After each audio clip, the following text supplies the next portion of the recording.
Relacionamentos amorosos é um tema que mexe com o teu coração? Então já fica por aqui. Eu sou Rogéria Novo, terapeuta sistêmica, e trago aqui no canal reflexões e conhecimentos sobre relacionamentos amorosos, buscando te munir de conhecimento e autoconhecimento para que tu possa transformar os relacionamentos difíceis em relacionamentos saudáveis, em que a troca exista e que te faça sentir realizada como pessoa, como mulher. Hoje eu vou trazer para compartilhar com vocês um tema bastante recorrente nos meus atendimentos. Quantas vezes vocês já se perguntaram se estão se auto-sabotando? Quantas vezes vocês já escutaram isso de alguém? Ou então acreditam ou acreditaram que tem o dedo podre e que não sabem escolher os parceiros? No início tudo parece uma maravilha, mas daqui a um pouco tudo começa a desandar. Então, se tu te identificou com algumas dessas situações, fica aqui comigo. E se tu ainda não me segue, segue aqui, porque nesse canal eu vou trazer estes e outros vários assuntos. Hoje, como eu disse para vocês, eu vou trazer um tema que é muito recorrente nos meus atendimentos, que é o tema da rejeição, da ferida da rejeição.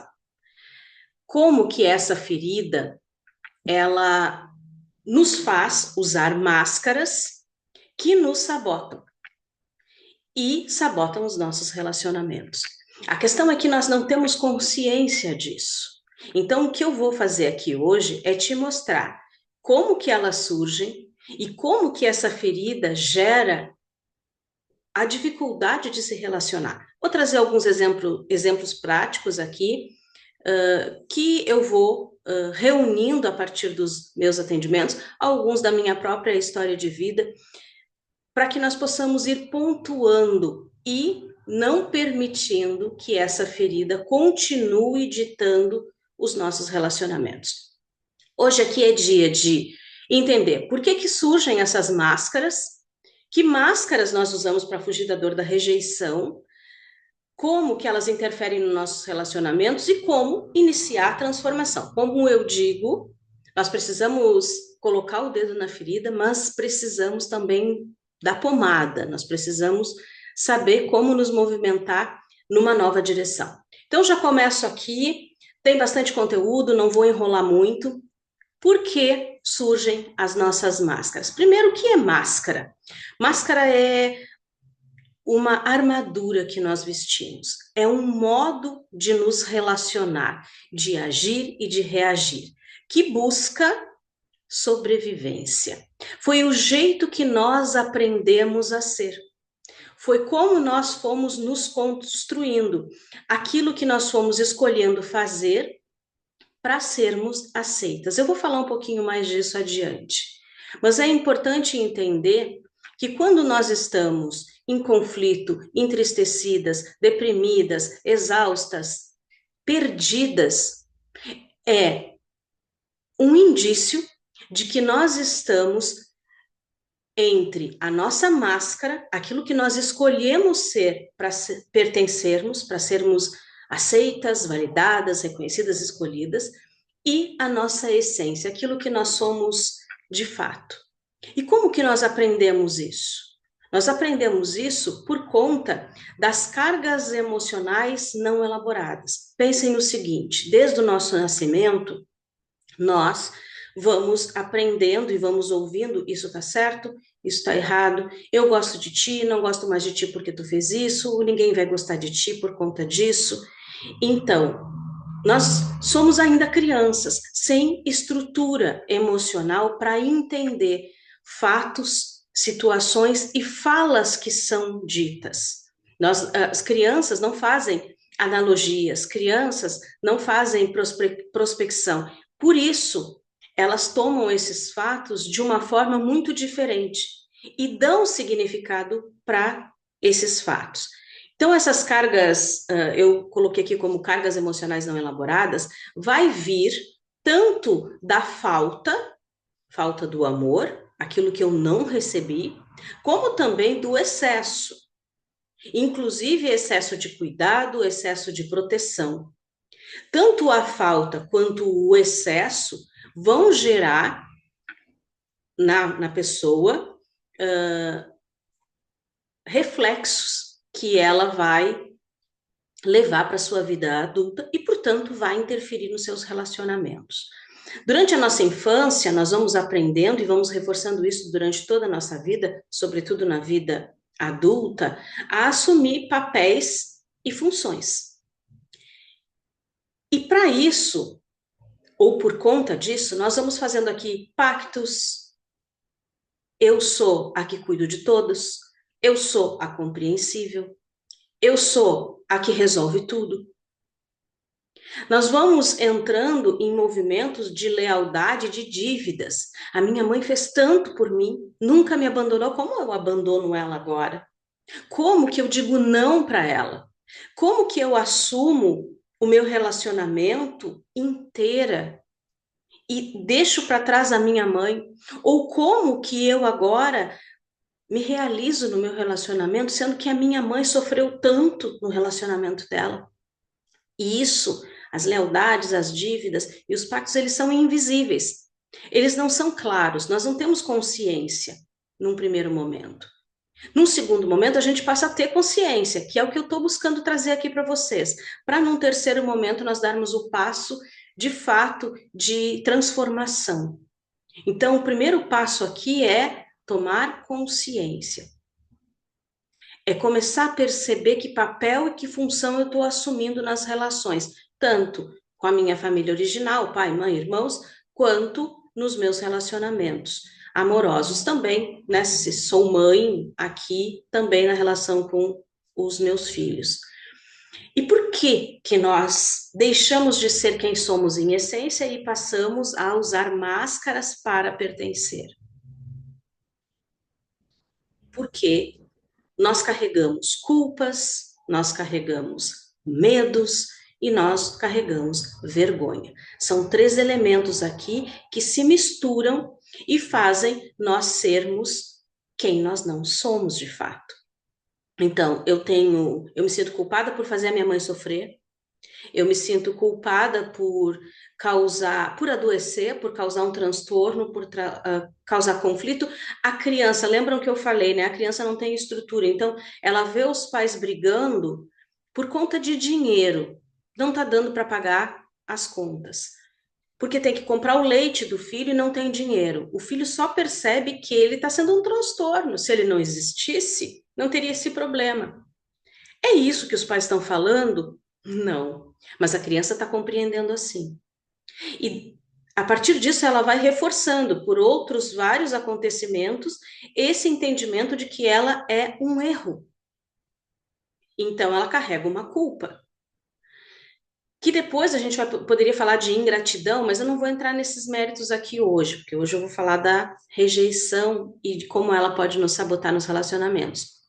Medo de ficar sozinha, medo de não ter ninguém, medo de não ser capaz, medo de desagradar, e aí são vários medos. Vergonha de ser quem é. Por quê?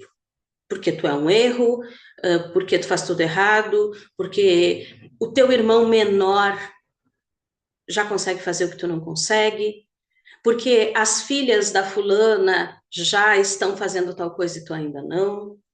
Porque eu sempre tenho que vir e refazer o que tu fez, então isso vai gerando vergonha de ser quem é. Virginia Satir, que é uma das teóricas, vamos dizer assim, que eu estudo, ela fala que todas essas dinâmicas são posturas de sobrevivência. São as formas que nós encontramos para lidar com o medo da rejeição, com a vergonha e a sensação de não ser boa o bastante. E isso vai interferir diretamente na forma como nós nos comunicamos. Quando eu falo de comunicação, não é só a fala, é a fala também, mas é a forma como nós nos colocamos diante do mundo, a forma como nós nos fazemos ser conhecidas.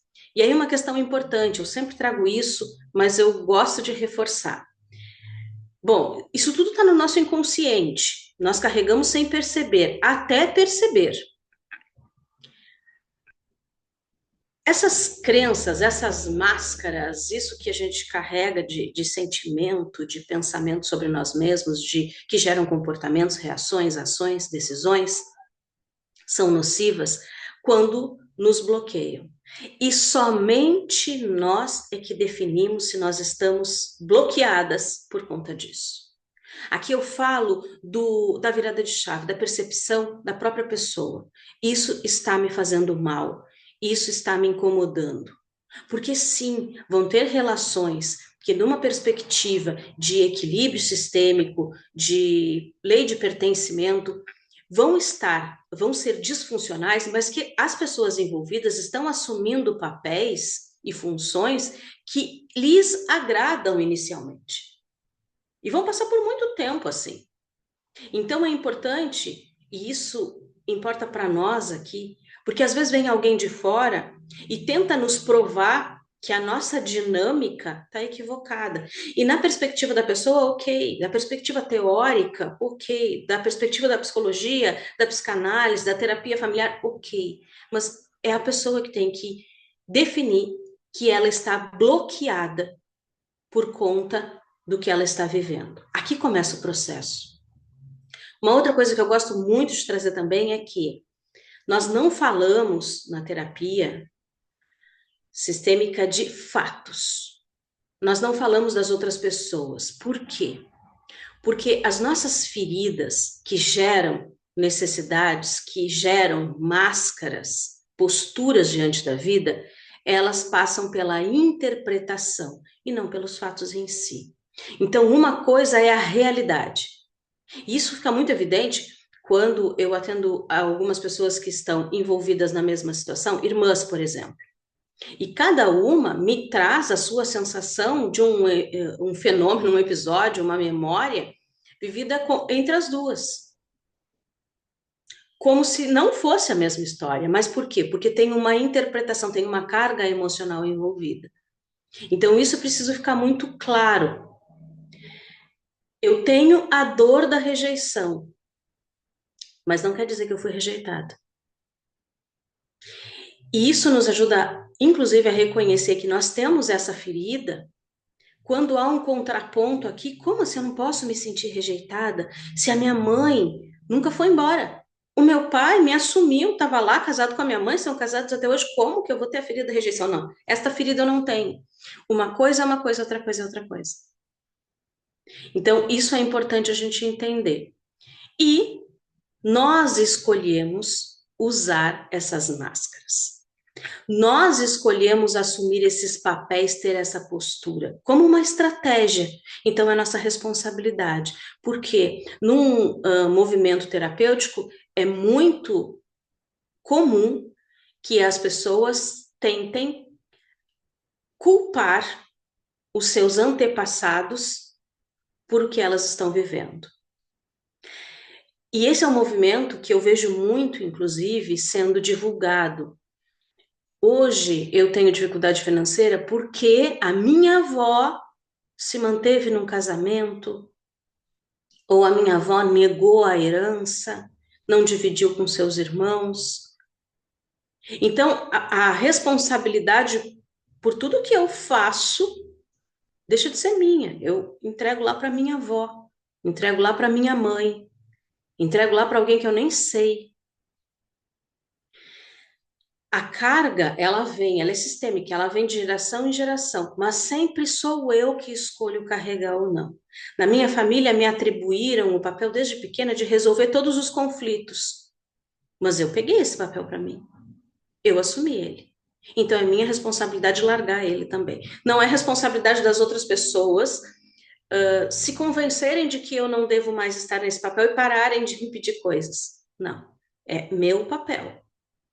É fácil? Não, não é fácil. Por isso que nós criamos aqui um processo terapêutico de acompanhamento para poder fazer esse movimento. Então, os nossos sistemas familiares, eles se estabelecem a partir de fronteiras, né? São os limites que podem ser ou muito rígidos, autoritários, ou muito difusos aqui. Os filhos assumindo papéis dos pais, os pais como se fossem filhos, o pai como se fosse a mãe, e aí vai se tornando um emaranhado muito grande. Há uma baixa diferenciação do eu. Quem é quem aqui? O filho é o filho, ele assume o papel dele, os pais são os pais, A relação do pai e da mãe é com o filho, entre si não é de pai e de mãe, é de homem e de mulher. O filho olha para o pai, olha para a mãe, não olha para o homem e para a mulher. E aí, de forma prática, quantas vezes aqui eu passei por isso, da mãe fazer queixas do pai para os filhos?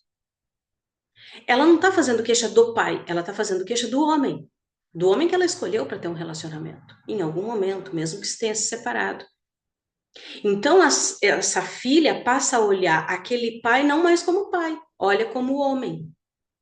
Então, assim, é bem prático de entender como a gente vai tendo essas fronteiras muito difusas, vai misturando e não vai tendo a diferenciação, porque eu sou filha, não sou mulher para enxergar ele como homem. Quem tem que enxergar ele como homem é a mãe, que ali é a mulher. E isso tudo faz com que a gente, então, passe a usar as máscaras para tentar equilibrar esse sistema, mesmo que custe a nossa verdade. Então, se eu estou num sistema familiar em que há conflitos constantes, eu vou vestir uma máscara para tentar evitar esses conflitos. Se a minha mãe vive reclamando do meu pai, eu vou acolher ela, para ela ficar mais calma, para ela se sentir amada, porque ela não está se sentindo amada pelo pai, por aquele homem. Então eu vou fazer esse papel. E assim a gente vai vestindo essas máscaras. As máscaras, elas têm uma função que é protetiva, busca me proteger da vergonha, eu quero sobreviver, eu quero segurança. As pessoas querem segurança, amor e aprovação. E tá aqui, ó. Função protetiva. Querem evitar a dor da exclusão, eu quero afeto, eu quero cuidado, eu quero amor. E também as máscaras vêm como herança transgeracional. É assim que é.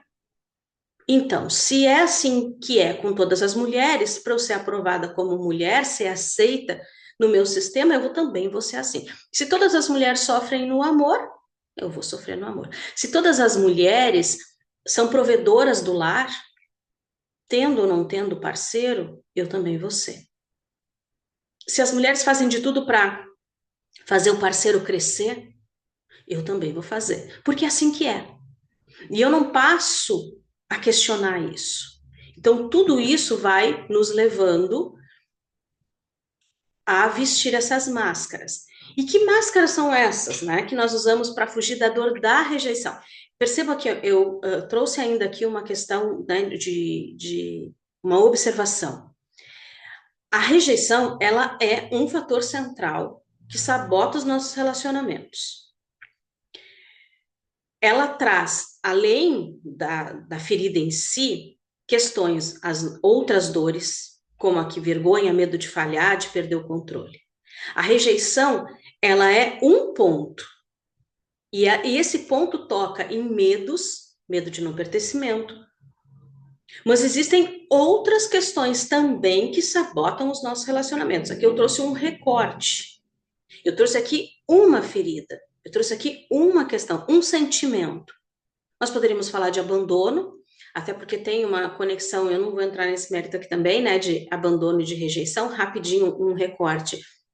A rejeição, para nós mulheres, está muito ligada à mãe, ao igual, e o abandono ao diferente, ao pai. No caso, nós mulheres.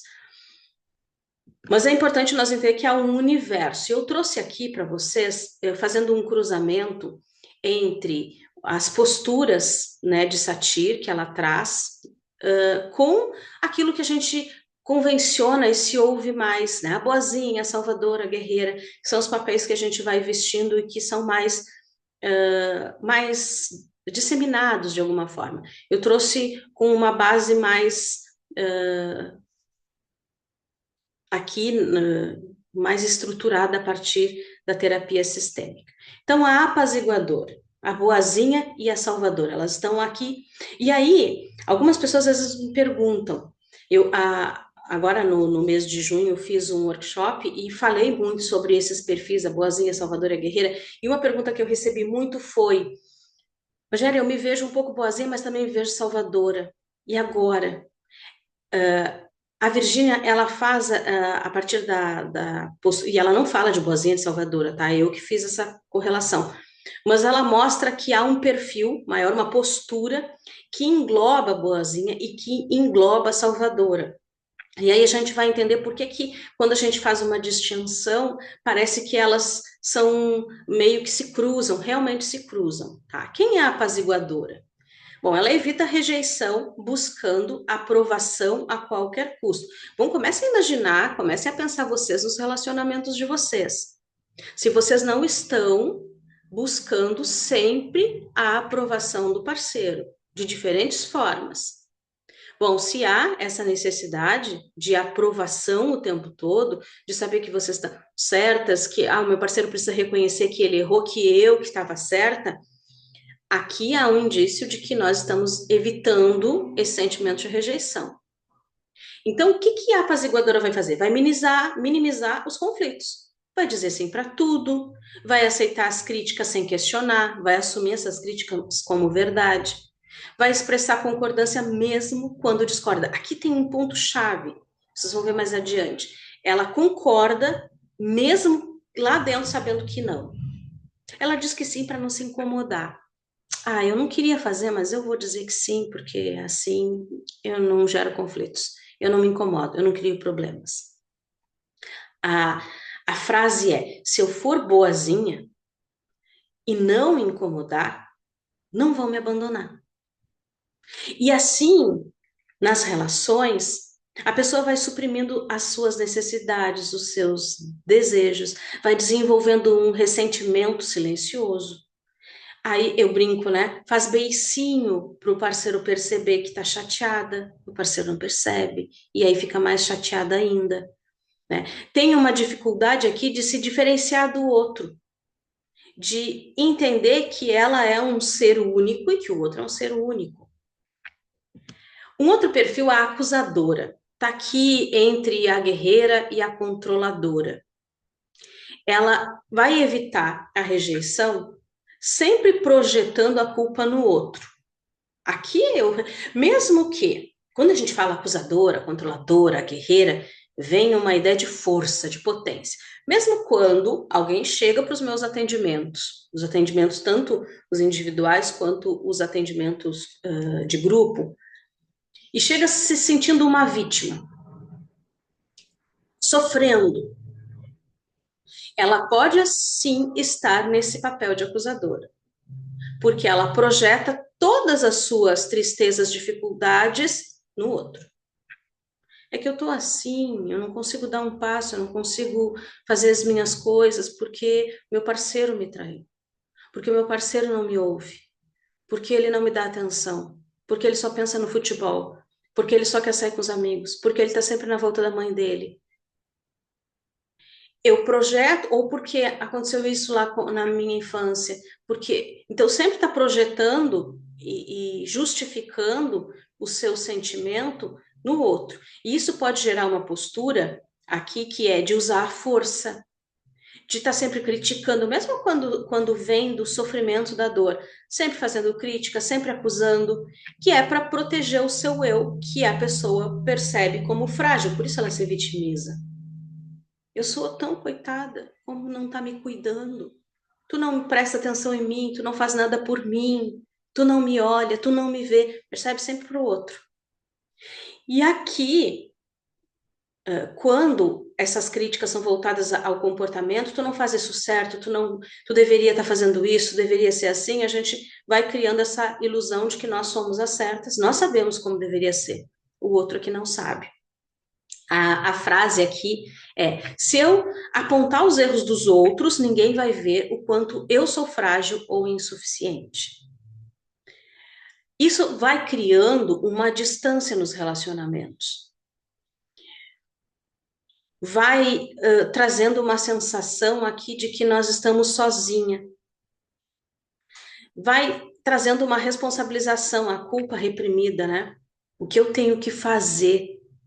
O que eu devo dizer para o outro mudar? E aí eu vou para a energia da controladora. Então eu vou fazer isso, eu vou dizer aquilo, eu vou provocar ele assim, de tal forma, eu vou aproveitar quando os amigos estão todos reunidos e vou fazer uma piadinha. Tem um outro perfil que é bem nesse sentido, mas aqui eu vou fazer uma colocação, eu vou fazer uma comparação na frente de todo mundo Então, aqui eu estou buscando, eu acho que eu tenho que corrigir o outro. Racionalizadora, está aqui entre a fria e a controladora. É a pessoa que é desligada, vai evitar ser rejeitada se desligando das emoções. Ela é super racional, usa sempre muito a lógica, tem neutralidade emocional. Se estou nesse relacionamento, estou, se não estiver também não tem problema, porque eu me viro, eu não necessito de vinculação. Eu sozinha estou muito bem, também estou com alguém, está tudo ótimo.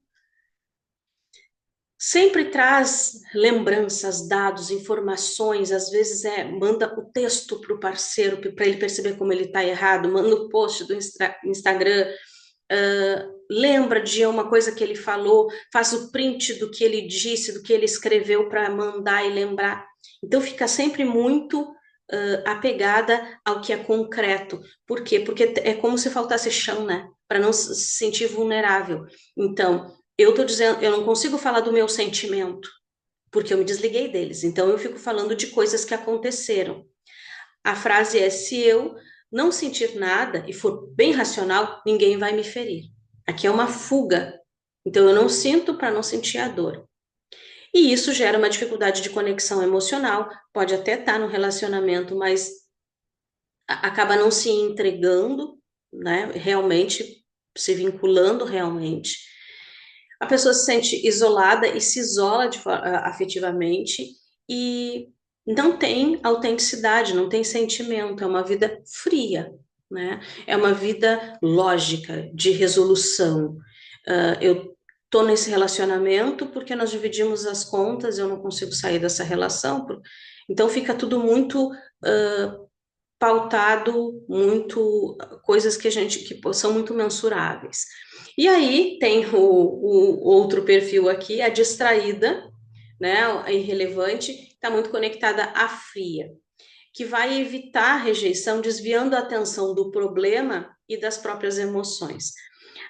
Lembro que eu falei no primeiro, aqui, quando a gente foi falar da apaziguadora, que ela concorda mesmo quando discorda.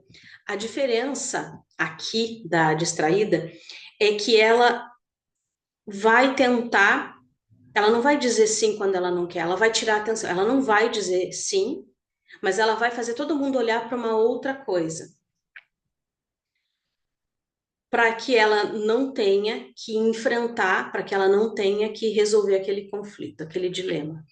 Então, ela vai mudar de assunto, ela vai fazer piada fora de hora, ela vai criar caos e dispersão para não lidar com a realidade que dói. Aqui, às vezes, a pessoa vai adoecer, vai ter uma viagem de trabalho, vai ter um compromisso inadiável, ela vai achar uma forma de fugir. Tanto pode ser nessa questão mais de fazer piadinha, de desconsiderar, de rir da desgraça, né, rir do conflito, mas pode também ter esses outros meios aqui de fugir. Então, se eu mantiver todos distraídos, ninguém vai ver as minhas dores e as minhas falhas.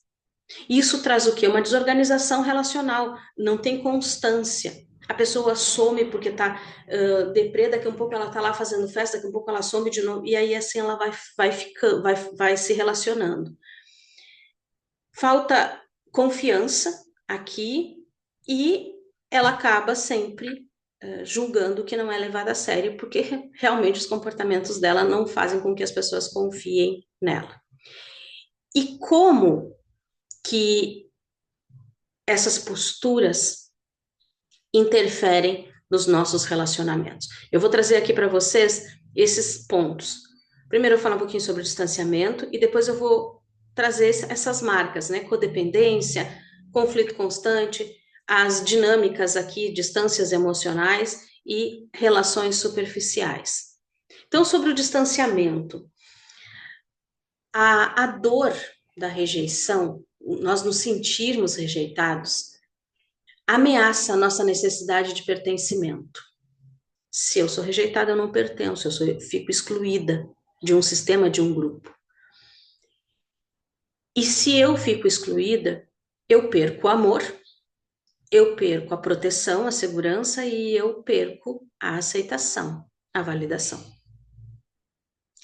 E por isso, nós vamos criar as máscaras ou os papéis adaptativos e vamos nos desconectar de nós mesmos. Então, o primeiro distanciamento que as máscaras trazem, antes de eu olhar para os relacionamentos, eu quis trazer essa questão.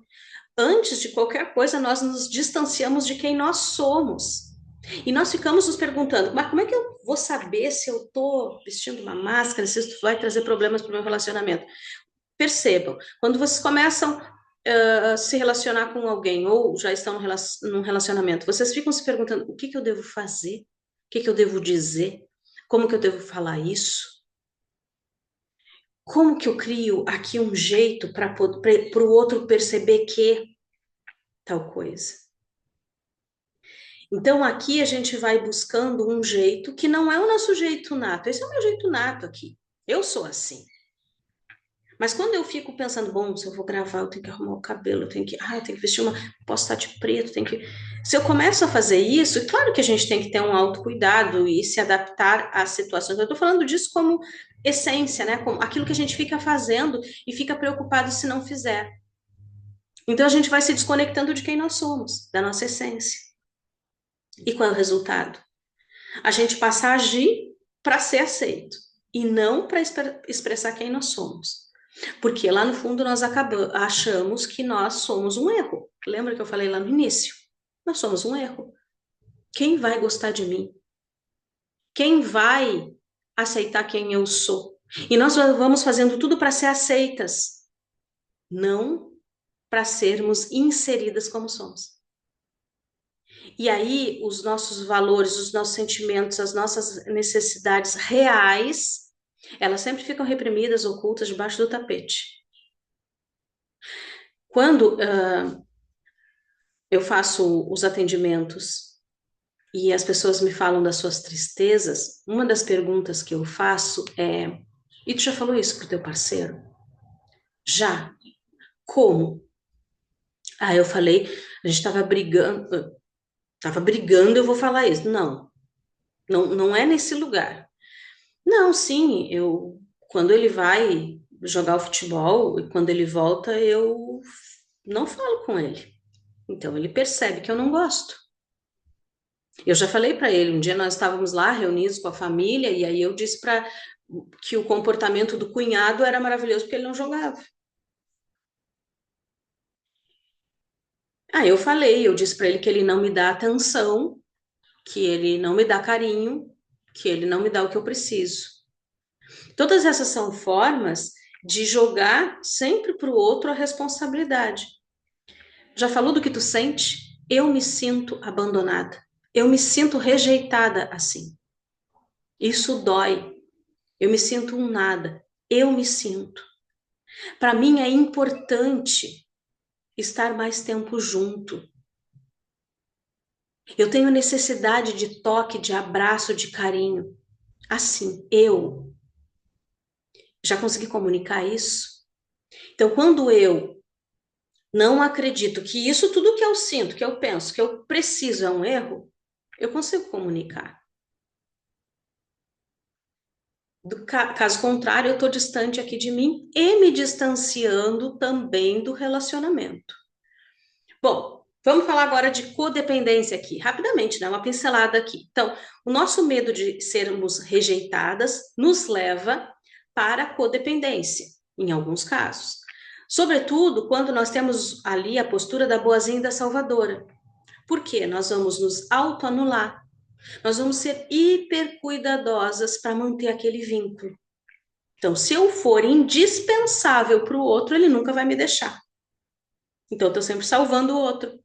Sou a boazinha, a que fujo de conflitos. Então, se eu não crio nenhuma briga, não reclamo de nada, não digo que preciso de nada, o outro não vai querer me deixar. E aqui eu recebo muito falas como: a ex era assim, assim, assim. Então aí a boazinha vai se adaptar para não ser nem um pouco parecida com a ex. Não vai olhar a postura do parceiro que levava a ex ter aquela postura. Não. Ela vai. Bom, é que a ex dele reclamava muito, eu não reclamo. E qual é o efeito rebote contrário para o relacionamento? Por quê? Se faz tudo isso e se acredita que não vai sobreviver sem o parceiro, criando essa codependência, para não ser rejeitada. Mas aí vem o efeito rebote. A relação de dependência emocional acaba aqui sendo instaurada, onde não tem limite saudável, onde a pessoa tem dificuldade de dizer não, então muitas vezes ela tem que fazer o que ela não quer, fazer aquilo que contraria os próprios valores. Muitas vezes ela tem que carregar sozinha a consequência desse não que ela não conseguiu dar. Traz o ressentimento, né? Porque não tem reciprocidade, eu faço, faço, faço, faço, esperando que o outro retribua, mas não vem retribuição. Falta autonomia afetiva, né? Porque a pessoa se vê como aquela que tem que estar sempre fazendo para o outro, agradando o outro, e sempre esperando que vai receber algo nesse sentido. Eu costumo dizer que a salvadora quer ser salva, né? Só que quando a salvadora se apresenta para o parceiro por medo de rejeição, de uma forma a salvá-lo, a sempre ajudar, fazer ele querer, fazer ele crescer, evoluir, ajudar ele aqui, ajudar ele lá. Ele está com problema com o filho, eu vou lá resolver. Quando ela se apresenta dessa forma, o parceiro olha ela como alguém gigante, não alguém que é vulnerável e que tem necessidades, porque ela nunca fala das necessidades dela, para não gerar conflito, para o outro não ficar magoado, não ficar chateado e não deixar ela. Então aqui se cria esse movimento de codependência. Bom, a distância emocional. Aqui, estamos falando da fria, da racionalizadora. Para evitar o risco de ser ferida, ela se desconecta dos sentimentos e da própria vulnerabilidade. Ela usa a racionalidade como a armadura, né? Então, se eu não sentir, eu não sofro. Se eu não me mostrar, ninguém pode me rejeitar. Então, eu fico aqui na minha. Tá? Qual é o efeito rebote? Cria uma dinâmica afetiva, falta de empatia e intimidade social. É aquela pessoa que está na relação, mas se sente sempre sozinha, que não se sente vinculada de fato. Né? O parceiro sente que não há essa dinâmica também, então há aqui essa distância emocional. As pessoas são mais práticas, eu escuto isso também. Ah, não, nossa relação é mais prática, né? Mais ali das questões do dia a dia.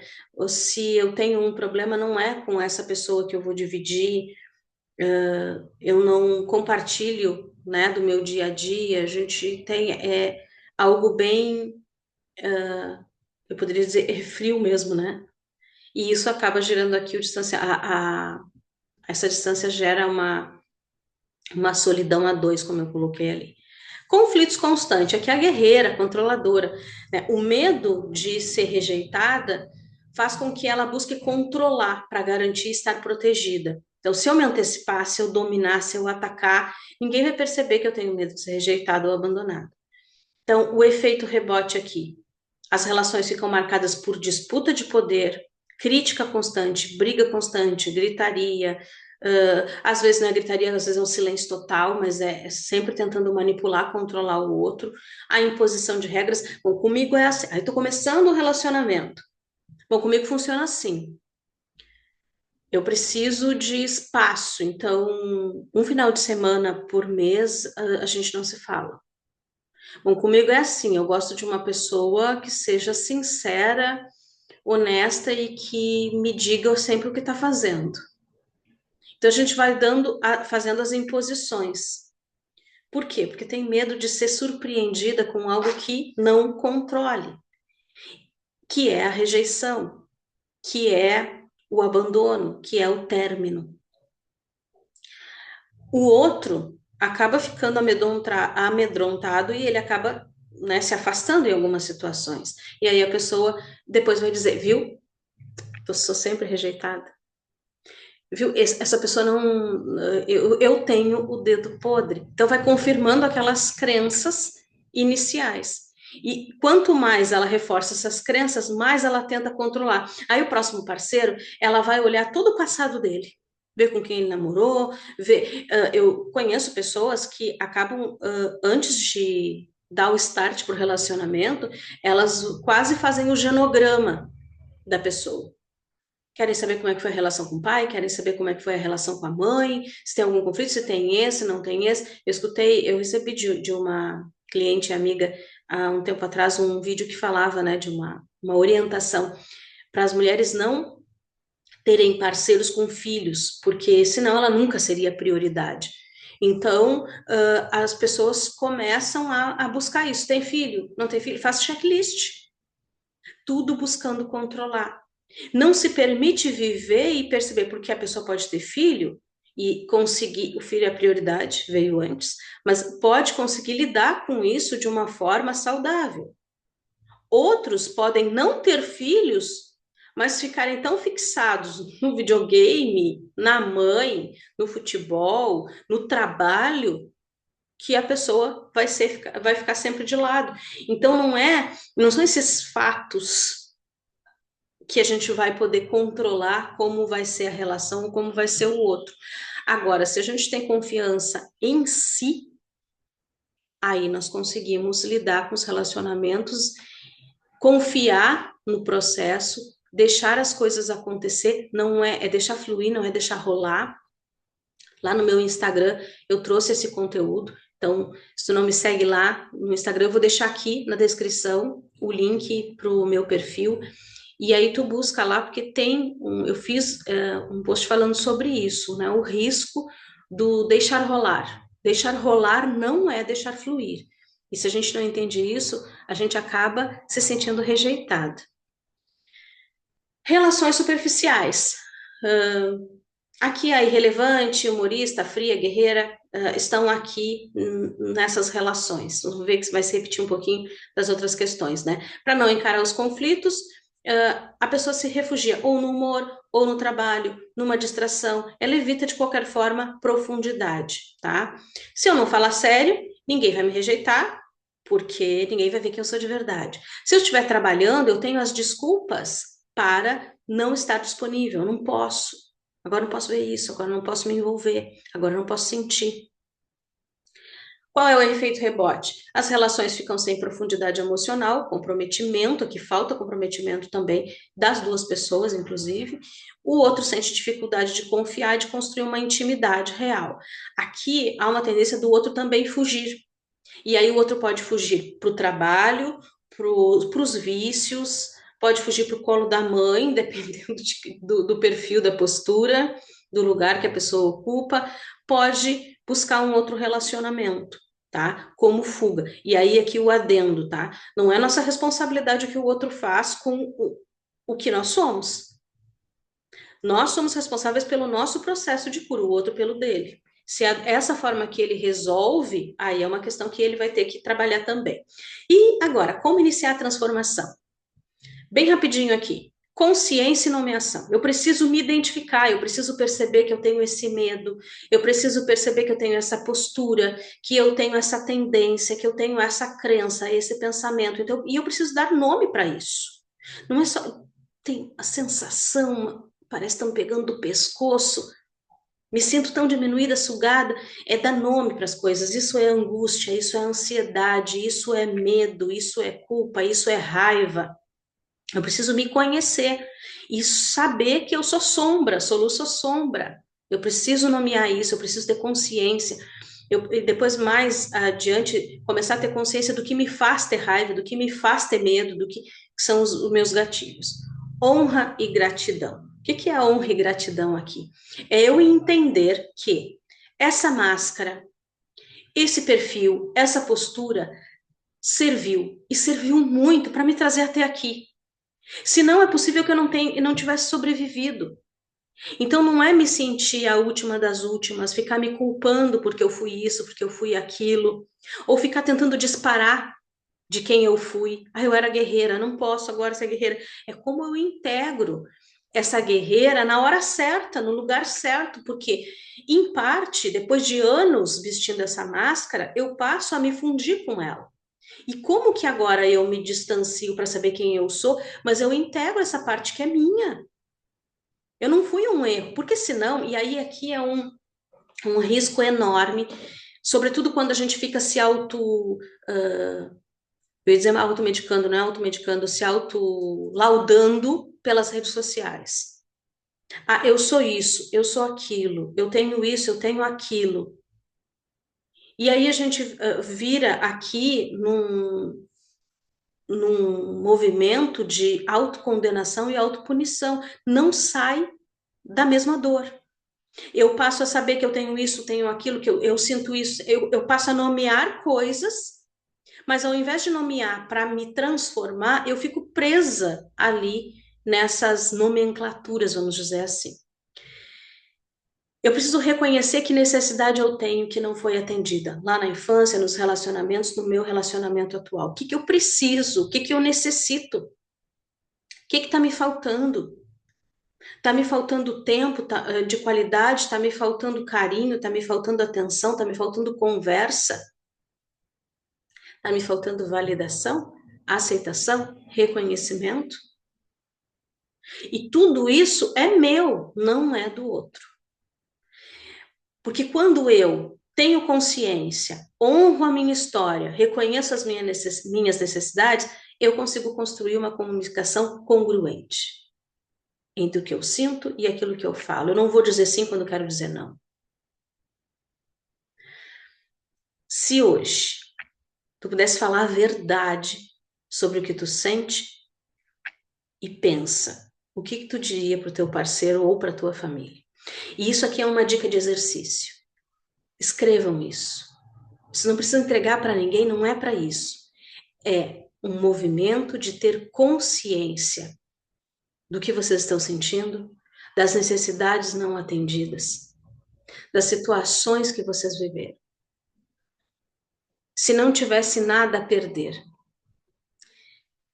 E aqui começa um caminho de reconexão, para que nós possamos nos tornar cada vez mais donas de quem somos, autênticas. E para isso nós precisamos lidar de forma, né, com a espontaneidade emocional, nós precisamos construir vínculos mais equilibrados e nós precisamos comunicar, expressar de forma autêntica quem nós somos.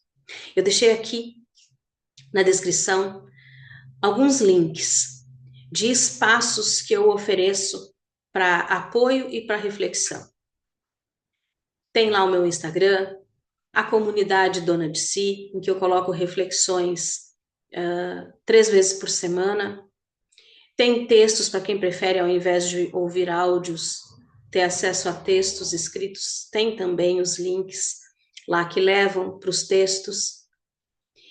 E eu deixo em especial um convite para que vocês entrem no grupo, e está aqui o link também, Reconexão Amor, que é o grupo de esquenta para a Tenda 2.0 e para o workshop agora que eu vou fazer em julho, trazendo essas questões aqui de forma mais pontuada. Lá no grupo eu trago mais informações, como vai funcionar, as etapas ali, as datas, eu deixo tudo lá. Eu espero, com todo o meu amor, que o que eu trouxe aqui, que eu compartilhei com vocês, seja uma sementinha que ajude vocês a se verem, a se perceberem, a se sentirem, a se reconhecerem. E que auxilie vocês a entender que é possível investir nos relacionamentos. Mesmo quem está num relacionamento hoje conturbado, conflituoso, é possível se distanciar, olhar para essa relação e compreender se é possível seguir adiante. Mas antes de qualquer decisão, é importante fazer esse movimento. Se olhar, se entender. Porque senão, sim, a gente sai de uma relação e cai em outra, muito semelhante. E aí confirma que nós temos o dedo podre. Então, toda a minha fala aqui foi no sentido de nós não acreditarmos que nós temos o dedo podre. É de entendermos que as nossas escolhas surgem de necessidades não atendidas, de feridas que ainda doem. E que o jeito de lidar com isso é reconhecendo elas, para poder fazer um movimento de cura. Gratidão por vocês estarem aqui comigo. E eu desejo de todo o coração que essa fala tenha plantado essa sementinha de esperança aí no coração de vocês.